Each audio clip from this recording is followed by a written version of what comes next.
꺄김 선생, 문 열어! 이 쌍년아, 문 안 열어! 박 이장이었습니다. 그의 목소리는 술에 잔뜩 취해 있었고 평소의 교활함 대신 노골적인 광기와 분노가 서려 있었습니다. 저는 두려움에 온몸이 얼어붙었습니다. 소파 뒤로 몸을 숨긴 채 숨을 죽였습니다. 내가 감히 나를 경찰에 고소해! 이 동네가 어떤 데인 줄 알고 까불어! 내가 누군지 보여줘! 이 집구석, 내가 오늘 아주 박살을 내줄 테니까 문 열어! 이년아! 쿵, 쾅. 문을 발로 차는 소리와 함께 현관문 손잡이가 미친 듯이 덜그럭거렸습니다. 금방이라도 문이 부서지고 그가 집 안으로 들이닥칠 것만 같았습니다.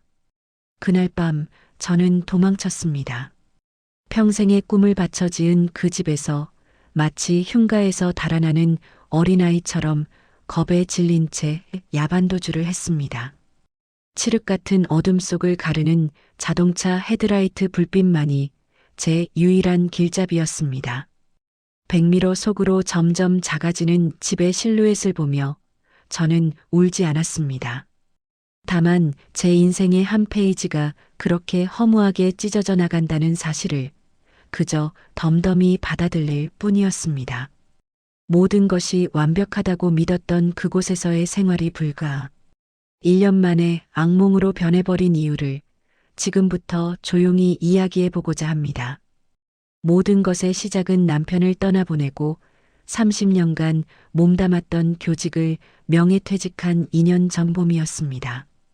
하나뿐인 딸은 이미 결혼해 제 둥지를 떠났고 텅 빈 아파트에 홀로 남겨진 저는 오랜 꿈을 실행에 옮기기로 결심했습니다. 젊은 시절부터 남편과 입버릇처럼 말해오던 우리만의 정원이 있는 집을 짓는 것이었습니다. 남편이 남긴 보험금과 제 퇴직금을 합치니 꿈을 현실로 만들기에 부족하지 않은 자금이 되었습니다. 발품을 팔아 찾아낸 그 땅은 제 마음에 쏙 들었습니다. 마을 끝자락에 위치해 고즈넉했고 남향으로 완만하게 경사진 곳이라 햇살이 하루 종일 머무는 곳이었습니다. 저는 평생을 계획과 규칙 속에서 살아온 사람입니다. 집을 짓는 과정 역시 한치의 오차도 없이 진행되었습니다. 신뢰할 만한 설계사와 시공사를 선정하고 자재 하나하나를 제 눈으로 직접 확인하며 집을 올렸습니다. 그렇게 10개월에 걸쳐 제 인생의 마지막 안식처가 완성되었습니다. 하얀색 스타코로 마감된 아담한 2층 집, 그리고 그 앞으론 제가 직접 가꿀 네모 반듯한 정원이 펼쳐져 있었습니다. 집이 완성되고 이삿짐을 옮기던 날 처음으로 마을 분들을 만났습니다. 동네 어귀에서 만난 60대 후반쯤으로 보이는 남자가 넉살 좋은 웃음을 지으며 다가왔습니다. 아이고, 새로 이사 오시는 분이구만. 내가 이 마을 이장, 박용철이요. 집 참 예쁘게 지었네. 우리 마을에 이렇게 환한 집이 들어오니 동네 분위기가 다 사네. 그가 바로 박 이장이었습니다. 첫인상은 서글서글하고 친절했습니다. 그는 제게 마을의 이런저런 이야기를 들려주며 앞으로 잘 지내보자고 어려운 일 있으면 언제든 자신을 찾으라고 말했습니다. 그날 오후에는 옆집 할머니가 쑥개떡을 한 접시 가져다 주셨고 반대편 집 아저씨는 자기 집 감나무에서 딴감이라며 한 봉지를 건네주셨습니다. 저는 도시의 삭막함에 익숙해져 있던 터라 이런 소박한 환대가 눈물겹도록 고맙게 느껴졌습니다. 아, 이제야 내가 있어야 할 곳을 찾았구나. 저는 진심으로 그렇게 생각했습니다. 첫 몇 달은 꿈 같은 시간이었습니다. 새벽에 일어나 정원에 물을 주고 이름 모를 들꽃들을 옮겨 심었습니다. 창가에 앉아 직접 내린 커피를 마시며 책을 읽는 시간은 그 어떤 것과도 바꿀 수 없는 평화였습니다. 주말이면 딸 내외가 찾아와 마당에서 고기를 구워 먹으며 웃음꽃을 피웠습니다. 저는 제가 꿈꾸던 노후의 모습이 바로 이것이라고 확신했습니다. 이 평화가 영원할 것이라고 그 어떤 불행도 비집고 들어올 틈이 없을 것이라고 굳게 믿었습니다. 하지만 그 믿음은 너무나도 순진한 착각이었음을 깨닫기까지는 그리 오랜 시간이 걸리지 않았습니다. 모든 비극은 박 이장이 마을의 관행이라는 낯선 단어를 꺼내며 저희 집 현관문을 두드리던 그날 오후부터 시작되었습니다. 그가 사람 좋은 웃음 뒤에 감추고 있던 진짜 얼굴을 마주하기 전까지 저는 제가 발을 들인 이곳이 얼마나 폐쇄적이고 비상식적인 곳인지 전혀 알지 못했습니다. 그저 다가올 폭풍을 예감하지 못한 채 정원의 라일락 향기에 취해 있을 뿐이었습니다. 박 이장이 저희 집을 다시 찾아온 것은 제가 이사 온 지 한 달이 채 되지 않았을 무렵이었습니다. 그날은 유난히 날이 좋아 저는 정원에서 허브 모종을 옮겨 심고 있었습니다. 흙냄새와 로즈마리 향기가 기분 좋게 섞여 코끝을 맴돌던 평화로운 오후였습니다. 대문 밖에서 인기척이 들렸고 고개를 드니 박 이장이 예의 그 넉살 좋은 미소를 지으며 서 있었습니다. 아이고, 김 선생님. 정원 가꾸는 솜씨가 보통이 아니시네. 웬만한 식물원보다 낫겠어. 어머, 이장님. 어서 오세요. 별거 아니에요. 들어오셔서 시원한 매실차라도 한잔하세요. 저는 아무런 의심 없이 그를 집 안으로 안내했습니다. 거실 창으로 쏟아지는 햇살을 받으며 마주 앉았을 때까지만 해도 저는 그저 평범한 이웃의 방문이라고만 생각했습니다. 그는 이런저런 마을의 소소한 이야기들을 늘어놓으며 분위기를 부드럽게 만들었습니다. 마을 회관 지붕을 수리해야 한다는 둥, 어르신들 보양식이라도 대접해야 한다는 둥, 살림살이가 팍팍하다는 이야기들이었습니다. 그리고 잠시 말을 끊고는 마치 큰 결심이라도 한 듯 조심스럽게 본론을 꺼냈습니다. 저 선생님, 드릴 말씀이 있는데 너무 어렵게만 생각지 마시고 들어주세요. 이게 다 우리 마을의 오랜 관행이고 정이니까 하는 말인데. 네, 이장님. 편하게 말씀하세요. 그의 입에서 나온 이야기는 제 상식으로는 도저히 이해할 수 없는 것이었습니다. 새로 집을 짓고 들어온 사람은 건축 발전 기금으로 500만 원, 그리고 새로 이사 온 주민은 주민 화학 기금으로 300만 원을 내는 것이 이 마을의 규칙이라는 것이었습니다. 합쳐서 800만 원이라는 현금을, 그것도 아무런 법적 근거나 영수증도 없이 관행이라는 이름으로 요구하는 것이었습니다. 저는 순간 제 귀를 의심했습니다. 이장님, 말씀은 잘 알겠습니다만 그 기금이라는 게 정확히 어디에 어떻게 쓰이는 건가요? 혹시 관련 규정이나 사용 내역을 볼 수 있는 장부 같은 것이라도 있는지요?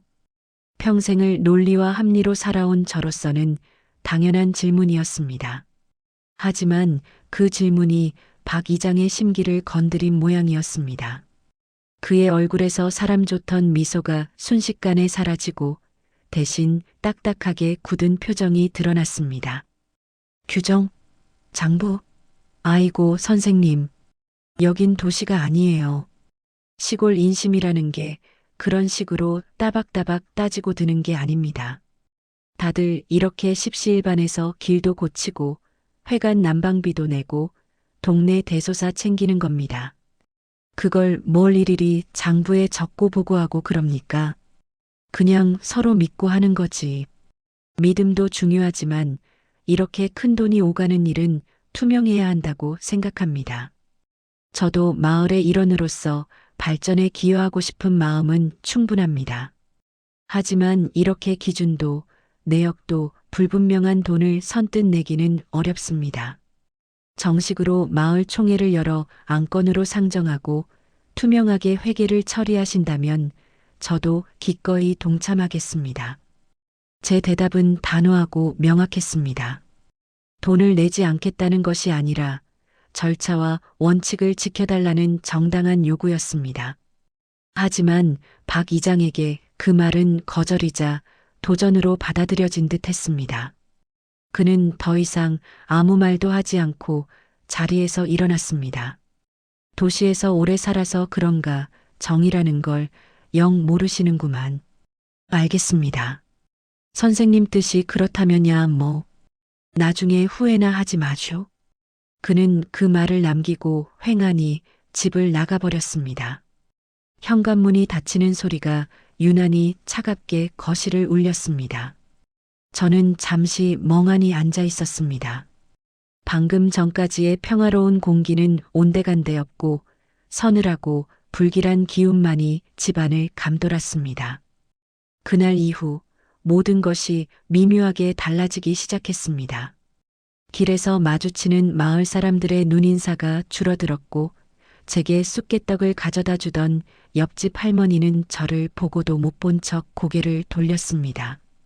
보이지 않는 벽이 저와 마을 사이에 서서히 하지만 분명하게 세워지고 있었습니다. 저는 그때까지만 해도 이것이 앞으로 닥쳐올 거대한 폭풍의 전조에 불과하다는 것을 상상조차 하지 못했습니다. 그저 작은 오해일 뿐이라고, 시간이 지나면 해결될 것이라고 애써 스스로를 위로할 뿐이었습니다. 발전기금 문제로 박 이장과 불편한 대화를 나눈 뒤 열흘쯤 지났을 때였습니다. 저는 딸아이 집에 나눠줄 채소를 좀 심어볼 생각으로 시내 종묘상에 다녀오는 길이었습니다. 마을 어귀를 지나 제 집으로 들어서는 좁은 농로로 차를 몰았습니다. 그 길은 포장이 되어 있지 않은 흙길이었지만 제 집으로 들어올 수 있는 유일한 통로였습니다. 그런데 그 길 한가운데에 마치 바리케이드처럼 커다란 트랙터 한 대가 떡하니 버티고 서 있었습니다. 그리고 그 옆에는 박 이장이 팔짱을 낀 채 저를 노려보고 있었습니다. 저는 차에서 내려 그에게 다가갔습니다. 무슨 상황인지 파악해야 했습니다. 이장님, 이게 무슨 일인가요? 길을 막고 계시면 어떡합니까? 차 좀 빼주세요. 박 이장은 제 말을 들은 채도 하지 않고 비릿한 웃음을 흘렸습니다. 그의 눈빛은 지난번 저희 집 거실에서 봤던 것과는 전혀 다른 노골적인 저기로 가득 차 있었습니다. 길? 누구 맘대로 이게 길이야? 여긴 엄연히 내 개인 소유의 밭으로 들어가는 입구라고. 김 선생님 집은 저기 저쪽이고 이 길은 현황도로일 뿐 선생님이 마음대로 다닐 수 있는 권리가 있는 곳이 아니란 말이지. 저는 황당해서 말을 잃었습니다. 제가 집을 짓기 전 건축 허가를 받을 때 군청에서 분명히 확인했던 사항이었습니다. 지적도상 맹지는 맞지만 수십 년간 마을 사람들이 이용해온 관습법상 도로, 즉 현황도로이기에 건축에 문제가 없다는 답변을 들었습니다. 그런데 이제 와서 이 길이 자신의 사유지인이 다닐 수 없다고 주장하는 것이었습니다. 이장님, 무슨 말씀이세요? 이 길은 오랫동안 마을 주민들이 함께 사용해 온 현황도로입니다. 군청에도 다 확인한 사실이에요. 이렇게 길을 막는 건 명백한 불법입니다. 불법? 허허, 법 참 좋아하시네. 법대로 따지기 좋아하는 양반이니 내가 법대로 말해줄까? 내 땅, 내가 트랙터를 세워두겠다는데 그게 무슨 불법이야? 꼬우면 저기 산으로 날아서 집에 가시든가. 아니면 방법이 하나 있긴 하지.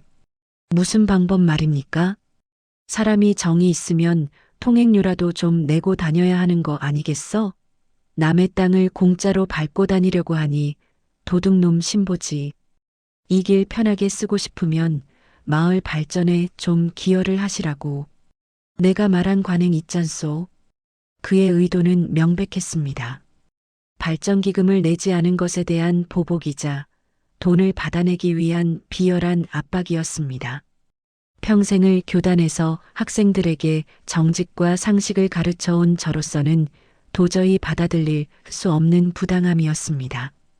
저는 그와 더 이상 섞을 말이 없다고 판단하고 차를 돌려 곧장 군청으로 향했습니다.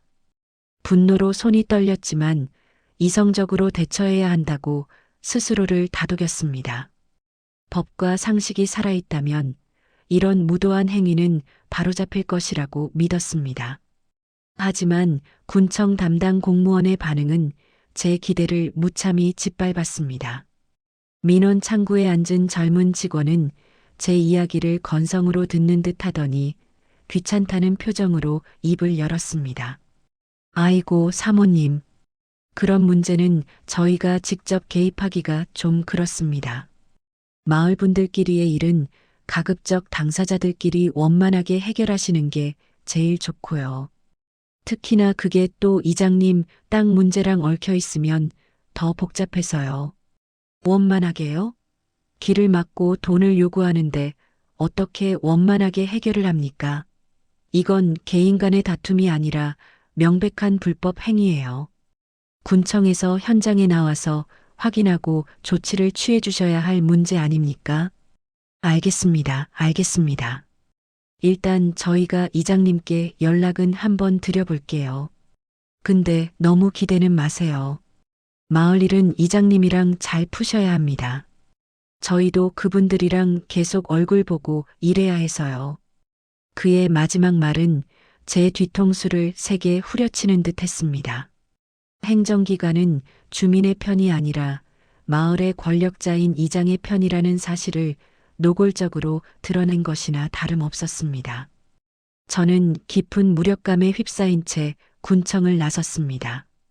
그날 저는 결국 EKM나 떨어진 마을 회관 주차장에 차를 세워두고 해가 저무는 흘길을 터벅터벅 걸어서 집으로 돌아와야 했습니다.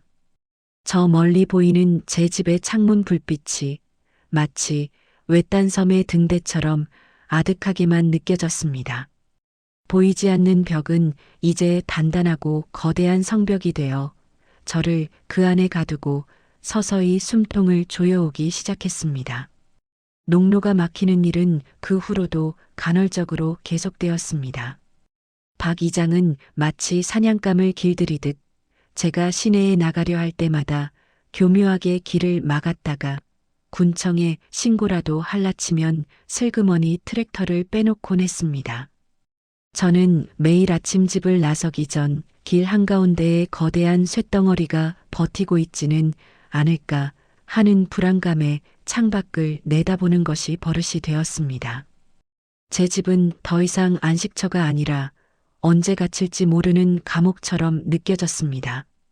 박 이장의 괴롭힘은 거기서 그치지 않았습니다. 그는 마을의 행정 정보를 독점하며 저를 철저히 고립시켰습니다.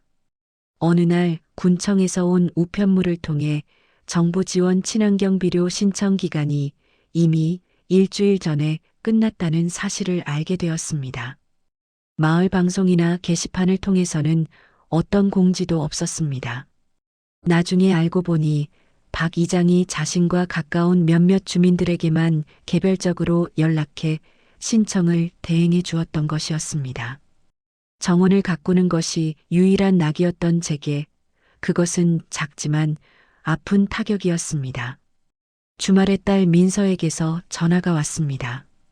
저는 애써 아무렇지 않은 척 밝은 목소리로 전화를 받았습니다. 우리 딸. 잘 지내? 사위는 별일 없고? 응, 우린 잘 지내. 엄마는? 목소리가 왜 좀 가라앉았어? 무슨 일 있어? 아니야, 아무 일 없어. 그냥 오늘 날이 좀 흐려서 그런가. 주말인데 뭐해? 나야 뭐 집에서 뒹굴뒹굴하고 있지. 엄마, 이번 주에 우리 내려갈까? 김서방이 엄마 집 마당에서 바비큐 해 먹고 싶다고 노래를 불러. 딸의 목소리를 듣는 순간 꾹꾹 눌러왔던 설움이 울컥하고 치밀어 올랐습니다. 아이들이 찾아와도 마음 편히 드나들 수 없는 이 현실을 어떻게 설명해야 할지 막막했습니다.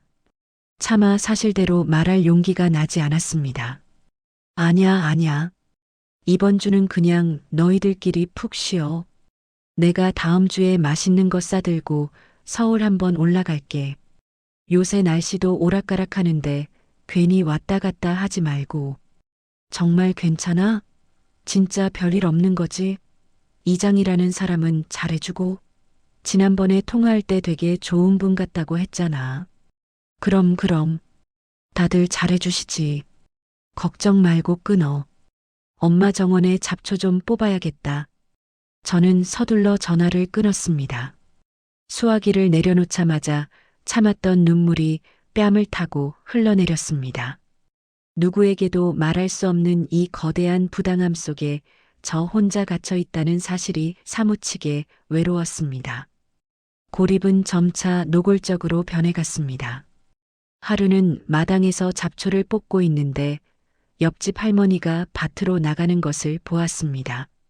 제가 먼저 인사를 건넸습니다. 어머님, 밭에 가세요? 날 더운데 고생이시네요. 할머니는 저와 눈이 마주치자 마치 귀신이라도 본 사람처럼 화들짝 놀라며 고개를 획 돌려버렸습니다. 그리고는 종종 걸음으로 제 시야에서 사라졌습니다. 처음 이사 왔을 때 따뜻한 쑥개떡을 건네주던 그 손길은 온데간데 없었습니다. 그날 오후 저는 장을 보기 위해 마을 입구에 있는 작은 구판장에 들렀습니다. 제가 가게 안으로 들어서자 두런두런 이야기를 나누던 동네 아주머니 몇 명의 대화가 순간 뚝 끊겼습니다.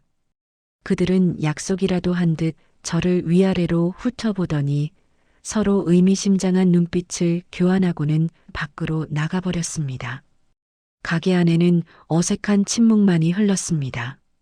그들은 이제 저를 피하는 것을 넘어 대놓고 적대감을 드러내기 시작했습니다. 그 모든 것의 배후에 박 이장이 있다는 것을 저는 알고 있었습니다. 그는 마을 회의나 동네 잔치가 있을 때마다 의도적으로 저에게만 소식을 알리지 않았습니다. 그리고 그 자리에서 저에 대해 무슨 이야기를 만들어 퍼뜨리는지 마을 사람들의 눈빛은 날이 갈수록 차가워지고 의심으로 가득 차 갔습니다. 저는 어느새 마을의 규율을 어기고 이장에게 대드는 정없고 유별난 도시 여자가 되어 있었습니다. 평생을 합리와 상식 속에서 살아온 제 정체성이 이곳에서는 아무런 힘도 발휘하지 못한 채 무너져 내리고 있었습니다. 제 집은 물리적인 고립을 넘어 심리적인 감옥이 되어가고 있었습니다. 박 이장이 휘두르는 칼은 이제 제 일상을 넘어 제 인격 자체를 겨누기 시작했습니다. 눈에 보이지 않는 소문이라는 칼날이 가장 예리하고 아프게 저를 베어왔습니다. 그 시작은 마을 구판장 주인의 입을 통해서였습니다. 제가 물건값을 계산하고 있을 때 그가 마치 선심이라도 쓰는 척하며 넌지시 말을 건넸습니다. 선생님, 너무 오해 사게 행동하지 마쇼. 사람들이 다 보고 듣는 눈이 있는데 혼자 사는 여자 몸으로 밤늦게 낯선 차가 들락거리면 동네 사람들 입에 오르내리기 십상이라고. 저는 그가 무슨 말을 하는지 이해할 수 없었습니다. 밤늦게 저희 집에 드나드는 낯선 차라니 있을 수 없는 일이었습니다. 제게는 주말에 찾아오는 딸 내외와 사위가 방문객의 전부였습니다. 사장님, 그게 무슨 말씀이세요? 저희 집에 밤에 찾아오는 사람은 아무도 없습니다. 뭔가 단단히 오해하신 것 같네요. 오해는 무슨... 지난주에도 시커먼 승용차가 밤 10시 넘어 들어가는 걸 본 사람이 한둘이 아닌데 도시에서야 누가 뭘 하든 상관없겠지만 여긴 좁은 시골이라 조심해야 혀. 그는 더 이상 말하고 싶지 않다는 듯 고개를 돌려버렸습니다. 저는 억울함과 모욕감에 온몸이 떨렸습니다. 혼자 사는 여자가 밤마다 외간 남자를 끌어들인다. 박 이장이 만들어 퍼뜨린 소문은 이렇게 구체적이고 악의적인 형태로 마을 전체에 퍼져나가고 있었습니다. 그 후로 저는 마을 사람들의 더욱 노골적인 시선과 수군거림을 견뎌야 했습니다. 그들의 눈빛은 단순한 경계를 넘어 경멸과 혐오를 담고 있었습니다. 소문은 또 다른 형태의 괴롭힘으로 이어졌습니다. 박 이장과 유독 가깝게 지내던 앞집 남자는 마치 약속이라도 한 듯 저를 괴롭히기 시작했습니다. 이른 새벽 아직 동이 트기도 전에 경운기 시동을 걸어 몇 시간이고 공회전을 시키는가 하면 주말밤이면 친구들을 불러 모아 제 집 담벼락 바로 앞에서 고래고래 소리를 지르며 술판을 벌였습니다. 참다 못한 제가 조용히 해달라고 요청하러 나간 적이 있었습니다. 저기요, 너무 시끄러운데 밤늦게는 좀 조용히 해주실 수 없을까요? 시끄러우면 도시 아파트로 꺼지든가. 어디서 유난이야, 유난은. 시골에서는 다 이러고 살아. 그의 옆에 있던 박 이장은 그 모습을 보며 만족스러운 듯 희죽거리고 있었습니다. 그들은 한 통속이 되어 저를 압박하고 있었습니다. 소음은 제 신경을 갉아먹었고 잠을 설치는 날이 늘어났습니다. 한때 평화의 상징이었던 귀뚜라미 소리마저 이제는 불면의 밤을 더욱 길게 만드는 소음으로만 들렸습니다. 가장 견디기 힘들었던 것은 박 이장이 행정력을 교묘하게 이용해 저를 압박해왔을 때입니다. 어느 날 군청 환경과에서 나왔다며 공무원 2명이 저희 집을 찾아왔습니다. 정원 한쪽에 퇴비를 만들어둔 것이 문제였습니다. 선생님 댁 정원에서 악취가 난다는 민원이 계속 들어와서요. 이 퇴비 더미 때문에 그런 것 같은데 규정상 이렇게 주거지 가까이에 퇴비를 쌓아두시면 안 됩니다. 시정조치 명령서 발부하겠습니다. 기한 내에 처리하지 않으시면 과태료가 부과됩니다. 저는 기가 막혔습니다. 제가 사용하는 퇴비는 악취가 거의 없는 친환경 유기질 퇴비였고 양도 많지 않았습니다. 무엇보다 이웃집들과도 충분한 거리가 떨어져 있었습니다. 민원을 넣은 사람이 누구인지는 불을 보듯 뻔했습니다. 바로 박 이장이었습니다. 그는 자신이 직접 민원을 제기하고 그것을 빌미로 군청을 움직여 저를 괴롭히고 있었던 것입니다. 며칠 뒤 박 이장은 마치 해결사라도 되는 양 저희 집에 나타났습니다. 내가 군청에 얘기를 잘 해놨어. 선생님이 잘 몰라서 그런 거니 한 번만 봐달라고. 대신 앞으로는 나한테 밉보이지 말고 마을 일에 협조 좀 잘하쇼. 알았죠? 그는 병을 주고 약을 주는 척하며 저를 자신의 통제하에 두려하고 있었습니다. 그의 비열함에 치가 떨렸지만 저는 아무런 대꾸도 할 수 없었습니다. 소문이라는 칼날은 제 명예를 베었고 소음은 제 평온을 그리고 부당한 민원은 제 의지를 꺾어놓고 있었습니다. 저는 서서히 하지만 분명하게 무너져 내리고 있었습니다. 이 성벽 안에서 홀로 싸우기에는 너무나도 지쳐가고 있었습니다. 저는 이대로 주저앉을 수 없다고 생각했습니다. 평생을 지켜온 제 자신과 이제는 멍들고 상처뿐인 제 꿈을 위해서라도 마지막으로 싸워봐야 했습니다. 감정적인 호소나 분노는 더 이상 아무런 소용이 없다는 것을 깨달은 저는 철저하게 법과 증거에 기반한 싸움을 준비하기 시작했습니다. 지난 몇 달간 제가 겪었던 모든 부당한 일들을 날짜별로 상세히 기록했습니다. 박 이장이 트랙터로 길을 막을 때마다 몰래 찍어둔 사진들을 날짜별로 정리했고 앞집 남자가 밤늦게 소란을 피울 때마다 녹음해둔 음성 파일들을 USB에 담았습니다. 발전기금을 요구하던 날의 대화도 혹시 몰라 녹음해 두었던 것이 천만다행이었습니다. 저는 이 모든 자료를 들고 변호사 사무실을 먼저 찾아갔습니다. 젊은 변호사는 제 이야기를 한참 동안 듣고 자료들을 꼼꼼히 검토하더니 안타깝다는 표정으로 말했습니다. 어머님 겪으신 일들은 정말 안타깝습니다. 업무방해, 명예훼손, 강요미수 등 법적으로 걸 수 있는 부분은 분명히 있습니다. 하지만 솔직히 말씀드리면 쉽지 않은 싸움이 될 겁니다. 상대는 마을 전체를 등에 업고 있고 행정기관도 비협조적일 가능성이 높습니다. 소송으로 가더라도 시간과 비용이 엄청나게 소요될 거고 그 과정에서 어머님이 받으실 정신적 고통은 이루 말할 수 없을 겁니다. 상관없습니다. 저는 이 부당함을 바로잡고 싶을 뿐입니다. 이길 수 있다는 보장이 없어도 시작이라도 해야겠습니다. 변호사의 조언에 따라 저는 먼저 경찰서와 군청에 정식으로 진정서와 고소장을 제출하기로 했습니다. 단순히 전화로 민원을 넣는 것과는 차원이 다른 명백한 법적 절차를 밟는 것이었습니다. 저는 밤을 새워 진정서를 작성했습니다. 제 감정은 최대한 배제하고 육하원 측에 따라 객관적인 사실만을 담담하게 서술했습니다. 다음 날 아침 저는 비장한 마음으로 경찰서 민원실을 찾아갔습니다. 하지만 저를 맞이한 경찰관의 태도는 군청 직원의 그것과 크게 다르지 않았습니다. 그는 제가 내민 서류 뭉치를 대충 훑어보더니 한숨부터 내쉬었습니다. 아이고 어머니. 이런 건으로 고소장까지 시골 마을에서 이웃끼리 좀 다툴 수도 있는 거지. 이걸 다 법으로 해결하려고 하면 피곤해서 어떻게 삽니까? 이장님이랑 술 한잔하면서 좋게 좋게 푸세요. 술 한잔으로 풀릴 문제가 아닙니다.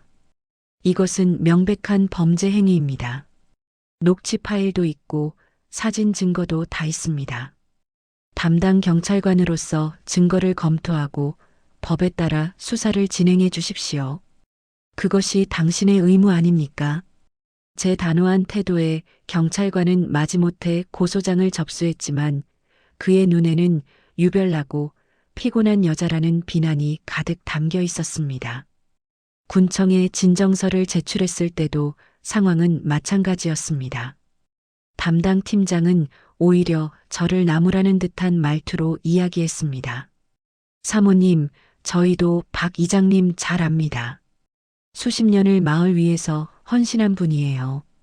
그런 분을 이렇게 진정서까지 내면서 망신을 주시면 앞으로 그 동네에서 어떻게 얼굴 보고 사실 겁니까? 외지에서 오셨으면 그 동네 룰을 좀 따르려는 노력도 하셔야죠. 룰. 그의 입에서 나온 그 단어가 제 가슴에 비수처럼 꽂혔습니다. 그들이 말하는 룰이란 결국 법과 상식 위에 군림하는 폐쇄적인 공동체의 비뚤어진 관행이자 박 이장이라는 개인의 폭력이었습니다. 그리고 그 룰을 법을 집행하고 행정을 담당해야 할 공권력마저 암묵적으로 지지하고 있었습니다. 저는 거대하고 견고한 카르텔 앞에서 혼자 싸우고 있다는 깊은 절망감에 휩싸였습니다. 그들은 제 말을 들어주지 않았습니다. 제 증거를 보려고도 하지 않았습니다. 그들에게 저는 그저 자신들의 평온한 일상을 뒤흔드는 불청객일 뿐이었습니다. 경찰서와 군청을 다녀온 지 며칠 뒤 박 이장에게서 연락이 왔다는 소식도 수사가 어떻게 진행되고 있다는 소식도 들려오지 않았습니다. 제가 던진 돌은 거대한 늪에 빠진 듯 아무런 파문도 일으키지 못했습니다. 저의 마지막 저항은 그렇게 허무하게 끝나가고 있었습니다.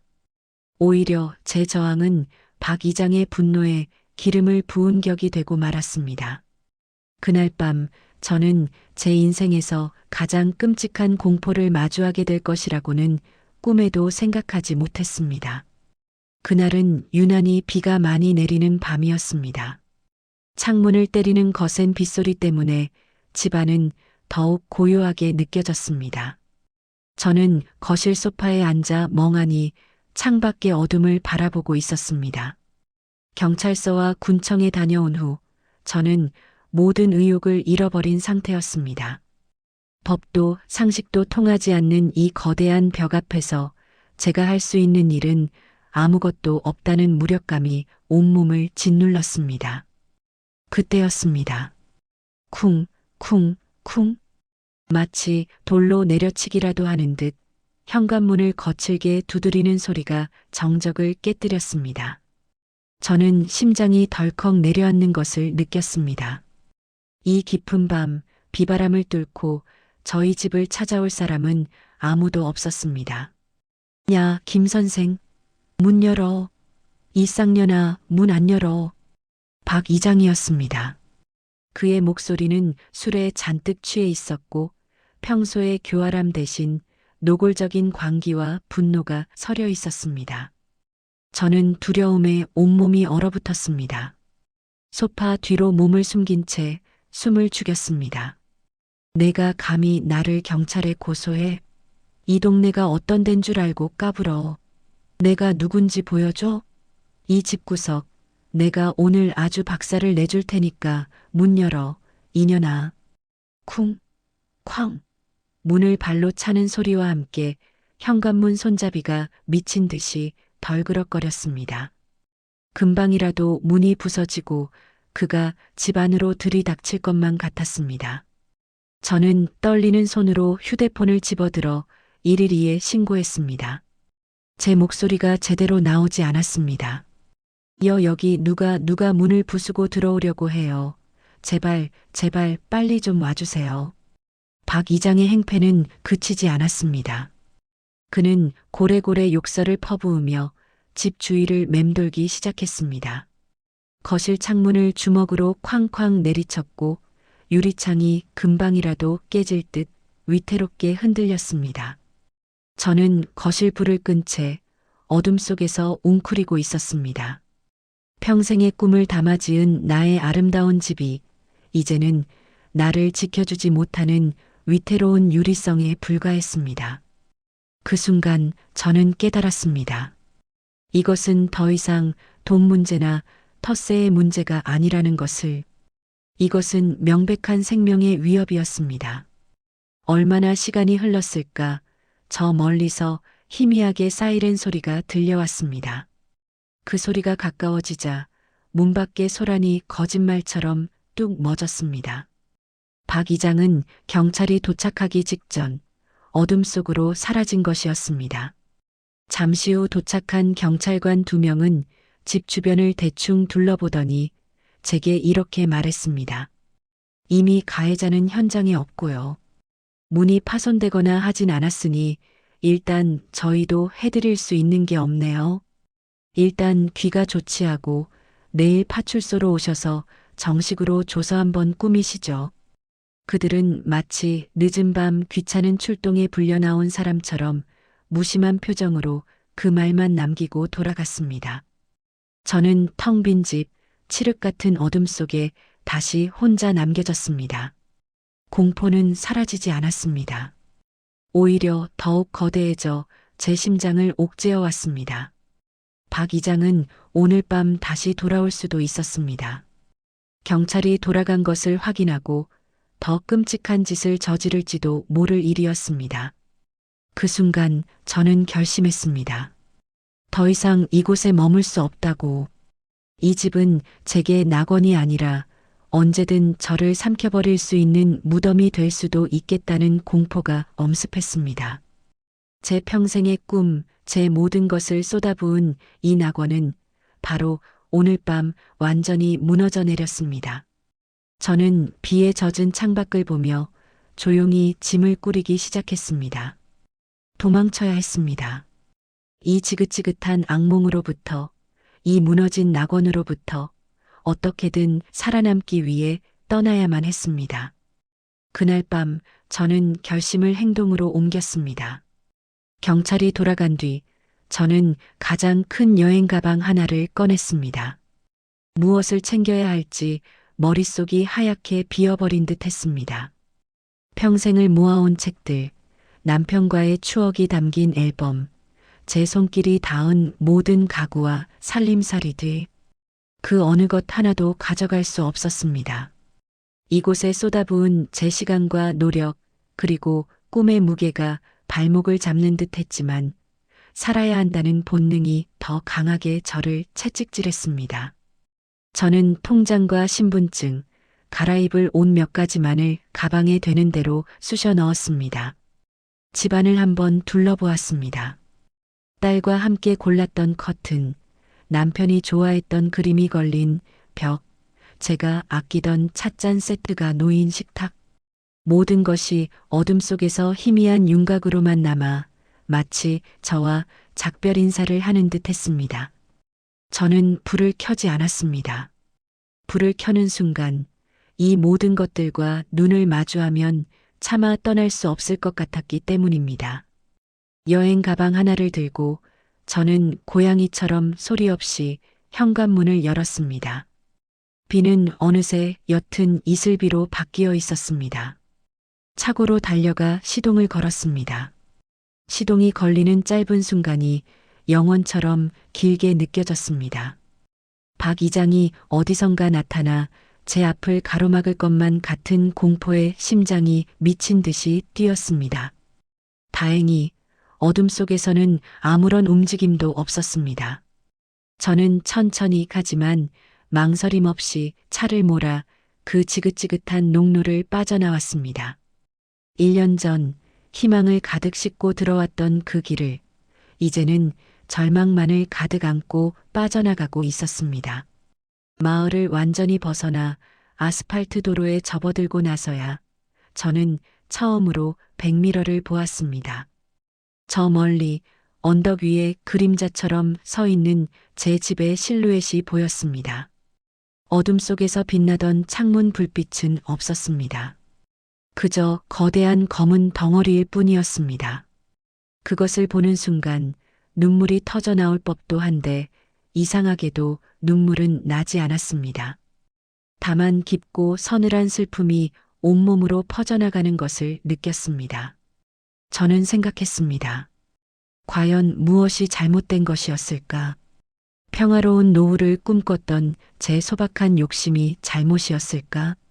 아니면 상식과 합리를 고집했던 제 고지식함이 문제였을까?